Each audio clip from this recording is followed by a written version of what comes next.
Yesterday, we were able to finish up comparing and contrasting our two stories. Today, we are going to reread on how the beaver stole fire from the pines, so you will need that article. We're also going to look a little bit more in detail on how storytellers tell these stories, okay? Because remember, oral storytelling was really important. So not only the story, but how you told it was also very, very important. We're going to watch a quick video in this, and we are going to look at some things. We're going to see J.R. Spencer. We've got a different story. We won't listen to it all, but we're going to see how he presents it and how does his presentation cause things to be more interesting. Finally, for homework, you should complete day 3 of your audio and complete day 3 in the page 2 and grade yourself. So we are in Module 1, Lesson 11. We are studying a new lesson today. And next week we are going to start Thunder Rolling on the Mountains. What we're going to do is you are going to open How the Beaver Stole Fire from the Pines. And I'm only going to have you read one paragraph. If your last name starts with the letter A through D, you're assigned paragraph 1. If your last name is E through H, you're going to be reading paragraph 2. If your last name is I through L, you're going to read paragraph 3, M through P, paragraph 4, Q through U, paragraph 5, and V through Z, paragraph 6. What I want you to do is I want you to read each paragraph twice, and I want you to take your time reading it. You're going to whisper read, so that means you're going to read it really quietly. You're going to read it out loud, but only loud enough for you to do it. First time you read it, I want you to kind of look at the punctuation. Okay, so we are going to really look at how we're speaking about it. Okay, so take your time when you read it, decode each word, so make sure you pronounce each word correctly. The first time, I want you to highlight, and yesterday we worked on pausing for those punctuations, so commas and periods, okay?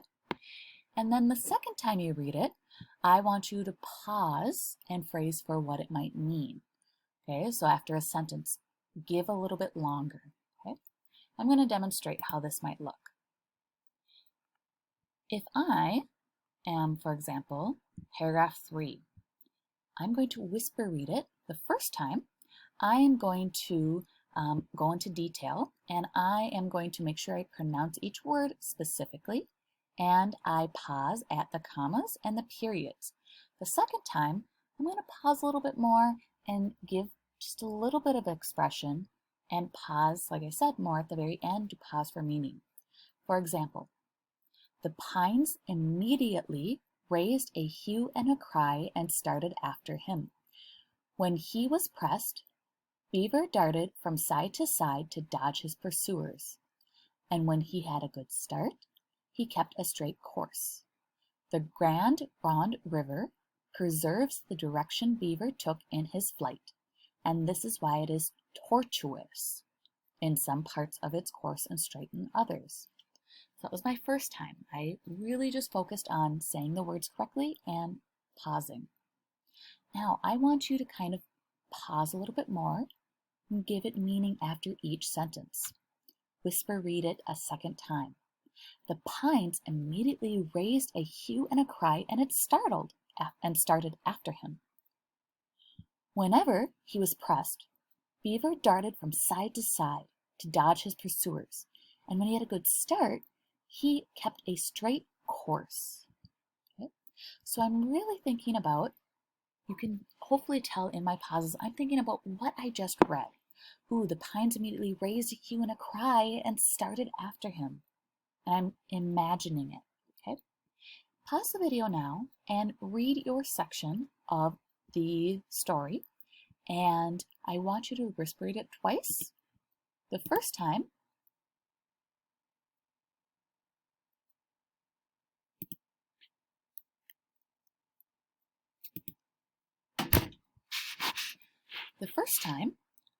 highlight and really pause at those punctuations. The second time, pause for what it might mean and kind of visualize it in your head. When you're ready, you can continue playing this video. Awesome.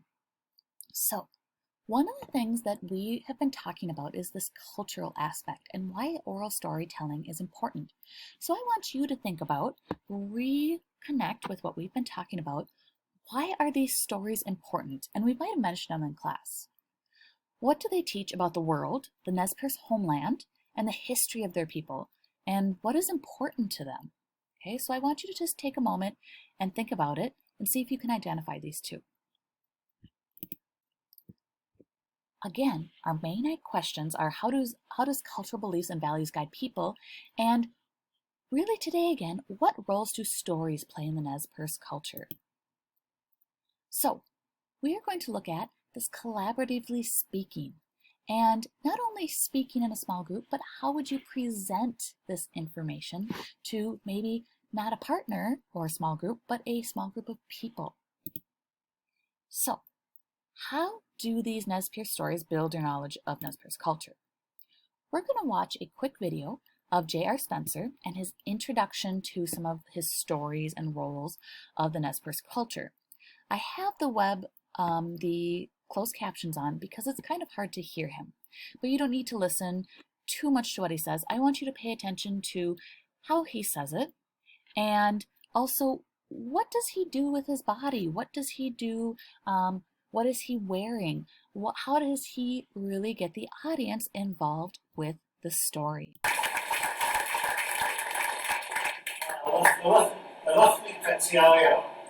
Thank you very much.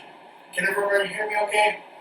I hate to ask that. I asked that one time, and the guy way in the back said, I can't. Go ahead, no sense in all this time you suffer.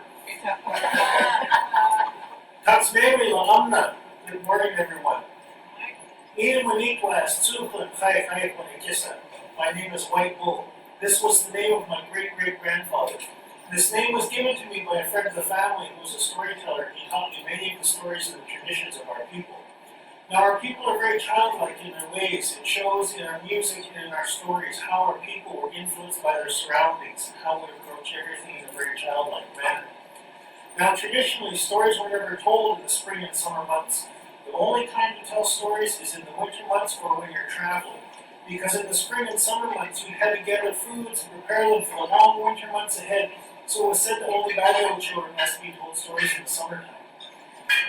But since the air is slightly crisp out there, everybody here has been traveling, and in the mountains we actually did get a little bit of snow in September. I guess we're legal and I can tell some of these stories. Anytime the people would gather to tell stories or to exchange information, an elder would always sing a song because it was said that a person's heart must be in the right place to receive the information that's going to be shared with the group. Welcome to Hiwas from Kimo online, to Klupaman, Kumati Moka, Pio Nuku, Wati Folian Petrusna, Klupa online, Wako Kunyawa Nick. I just said that this is a very old song which was handed down from generation to generation.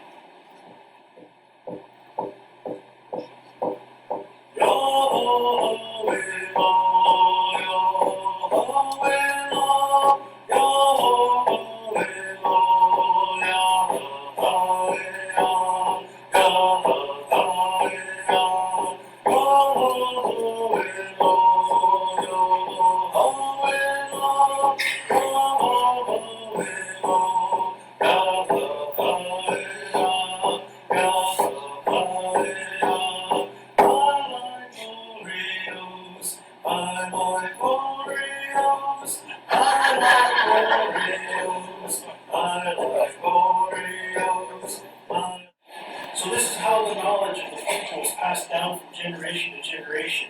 And it was said that no matter how many times you heard a story, or no matter how many times you told a story, you would always learn something from these stories.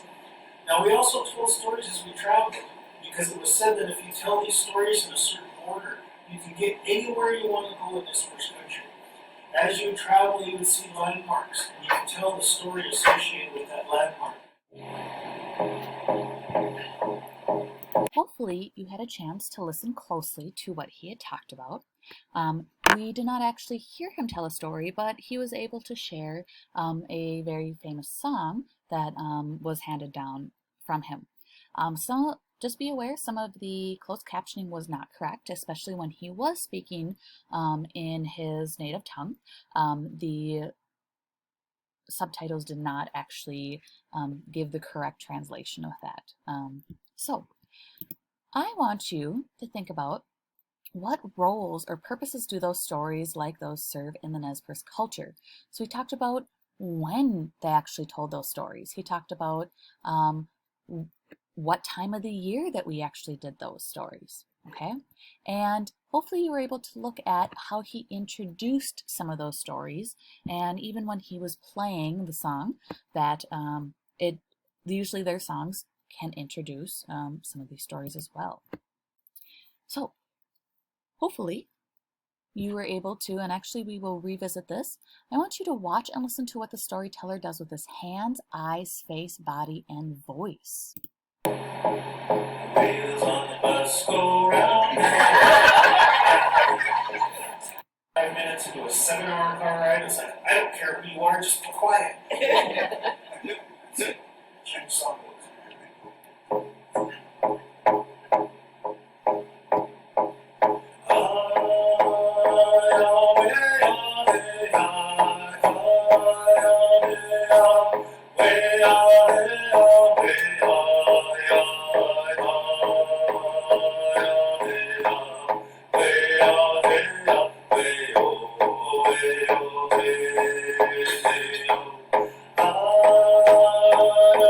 Medicine bundle, he used his great powers to get the hole through those mountains.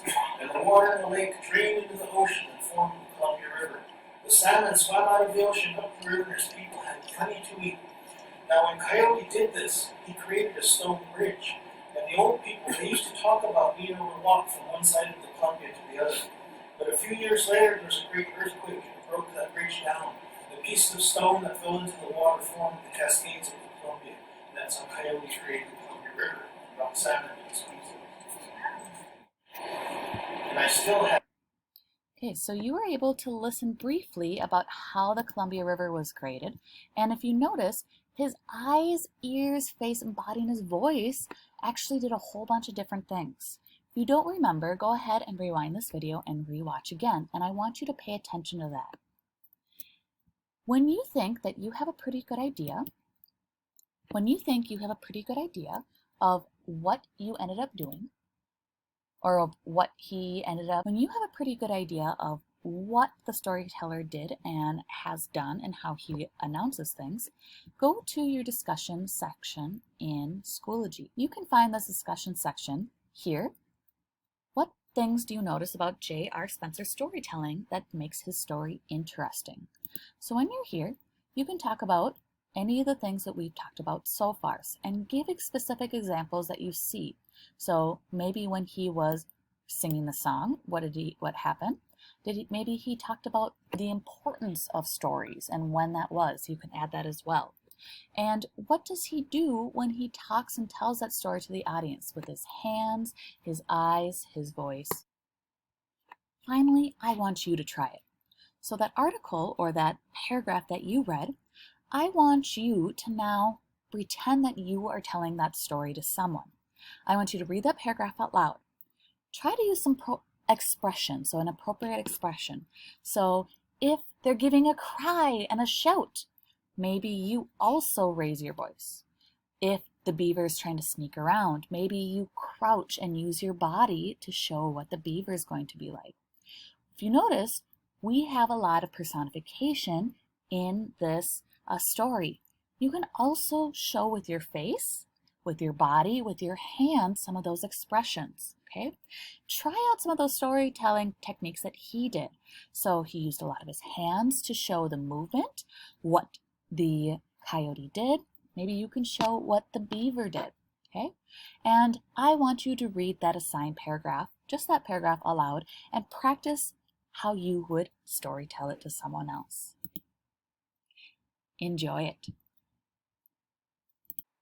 When you are done, if you haven't so already, I would like you to complete part 2 of how the beaver stole fire from the pine story. This is just some comprehension questions that I would like you to try to answer. Choose the best answer. If you need to read it out loud, that is okay. I would recommend reading the story all together now one more time. When you're done, please turn it in to Schoology. I also want you to finish your fluency homework for day 3. It should be under today for Wednesday. Read this out loud, and there is another thing I would like you to start focusing on now today. In the past, I had you think about reading the passage accurately. So that talks about the words, okay, and how the words are pronounced. Yesterday, you had to read with appropriate phrasing, pausing, and expression, and we worked on that again today. I want you to do both of those again today, but also I want you to try to incorporate reading at a good rhythmic pace and an audible volume. So you shouldn't be reading really quietly, nor should you be reading really, really loud, but this is where then you should mix the two for different expressions. Maybe if the beaver is sneaking around or the pines are shouting, okay, you will be reading with a little bit more expression.